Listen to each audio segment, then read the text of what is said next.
And showtime. Ladies and gentlemen, welcome to another episode of the ChannelPro 5-Minute Roundup.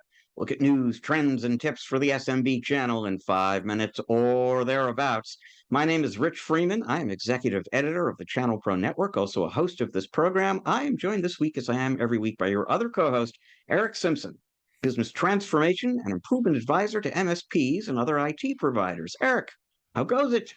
It goes great, Rich. As you can tell, those of you that are watching on video by my attire, I'm just getting fresh off of this month's MSP Happy Hour, where we like to get together, Rich, with a bunch of our colleagues and friends, tell MSP stories, raise a glass, and do a bunch of prizes and giveaways and have a little fun, right? It's not your typical event where, I like to say we work on the business rather than in the business. We work on the business a little bit. We're business working on it adjacently, but we're just kind of, enjoying each other's company and telling stories and helping each other out. Lots of MSPs join these happy hours, so it's great to just, feel connected, even though I'm not traveling anywhere nearly as much as I used to. But I like to maintain that connection. We've talked about that a lot on the show, Rich.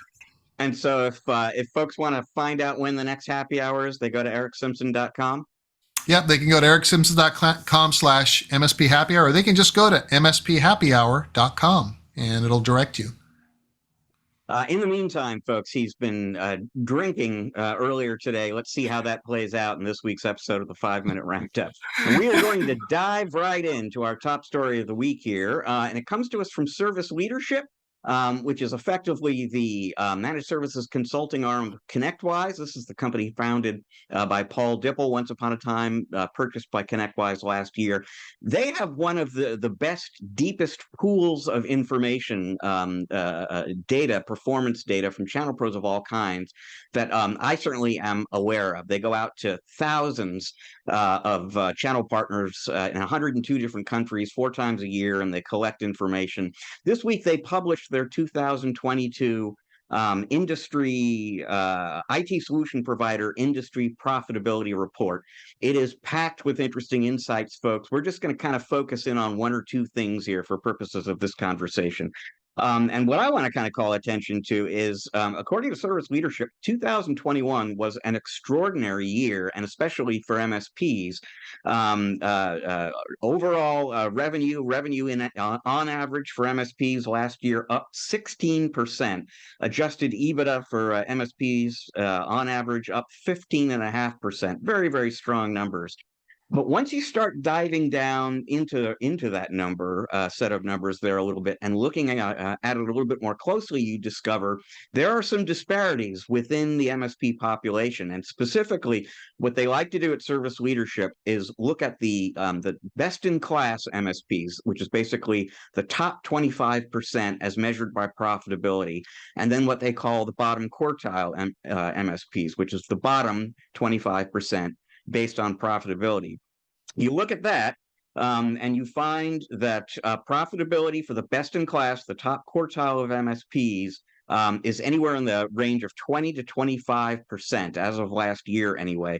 And if you look at the bottom quartile, profitability, they're either losing money or they're just barely breaking even. I mean, think about that. The bottom of the spectrum and the top of the spectrum, the folks at the top, 20, 25%. Profitability, 0 to maybe negative numbers in the bottom quartile. And what's interesting about that, Eric, is Service Leadership says that the explanation for that is not what you probably suspected is. People immediately think, well, it has to do with location. I'm in a big city or I'm in a small town. I have a big company. I have a small company. I serve this vertical. I serve that vertical. Service Leadership will tell you, you will find top quartile MSPs and bottom quartile MSPs in every kind of city, serving every kind of market. You will find big companies that are top quartile. You will find small companies that are, it has nothing to do with any of that. What determines where you fall in this spectrum is your operational maturity. And they have a lot of different ways of defining that. That one that they talked about in the report and that I talk about a little bit in the article is quarterly business reviews. Are you doing them? Are you doing them quarterly? Are you using the time to have a strategic conversation with your customer, or are you kind of talking about tickets? The more mature companies that are more rigorous and smarter about how they do things, like quarterly business reviews, are the high profit MSPs. It has nothing to do with where they're located or how big or small they are. Eric, what kind of jumped out at you from this year's report? Yeah, and I think a couple of things, Rich, and one was just kind of reinforcing what we talked about one or two shows ago about EBITDA being king, right? No matter what you do in your business, increasing your profitability is always the number one factor that is most important when getting a valuation from a potential buyer. Now, there are other things that can juice that valuation, i.e., percentage of monthly recurring revenue, and other things that are looked at. But EBITDA is number one. And one of the things that jumped out at me from your reporting was the fact that the resellers were kind of hit the hardest from a profitability perspective, right? So recurring revenue is king in terms of valuation, in terms of helping an organization weather external economic stressors that we may have no control over. And I'm talking, very relevantly at this moment about, inflation being at an all-time high in recent memory. We've seen the Fed increase the interest rate twice now. I think today was announced they increased another 0.75%. So we are, if not technically in a recession by technical definition, we are danger close, right? And the one thing that can help an organization weather those economic stressors from an operational perspective is having a high level of operational maturity, having a highly profitable, efficiently run organization, pricing and delivering services in a standardized fashion where you can forecast sales growth and things like that. But what it does not do, having this high level of monthly recurring revenue, is insulate the buyer from not considering these other external economic factors that you have no control over. So I think the takeaway for me, Rich, is no matter what size we are as an organization, what vertical we serve, where we're located in the country, we should definitely, absolutely, 100%, all the time, without doubt, try to operate as profitably and efficiently as possible, because the alternative is for those organizations that fail to reach a specific maturity level, which can be categorized as a better or best in a good, better, best kind of tiering model, right? Good, better, best. If we're not better or best and we're simply good, we are starting to sense and are hearing and reading from other experts in the industry, M&A experts, that are saying that those organizations that were good, that were getting decent offers and decent valuations in the past, now may not get those because of these economic stressors. They're only looking for these equity investment firms, and buyers are looking for companies that are only in the better or best quartile of performance.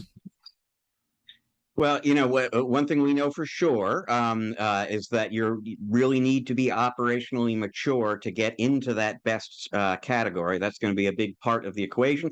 It's also a nice setup, actually, for your tip of the week, Eric, which is actually built around a plea. What is it that you are pleading with the folks in our audience to do or do better?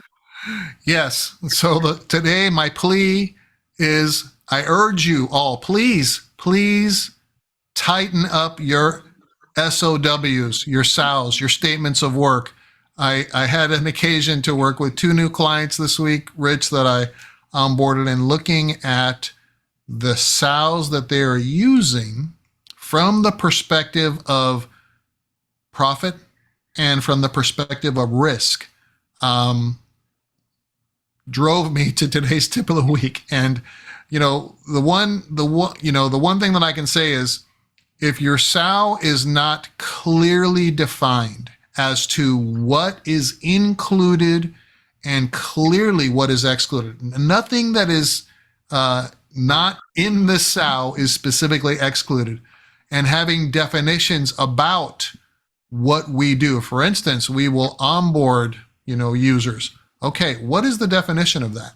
We will provide these security services. We will do, and I was looking at these SOWs and I'm thinking, my goodness, we need to fix this right away because we're leaving ourselves open to risk, right? And the risk is a couple of things, Rich. The risk, number one, is setting the incorrect expectation with the client and with yourself and your team. The client may perceive, you to agree to be doing all these things because you're specifically not defining what's included in the SOW or excluded.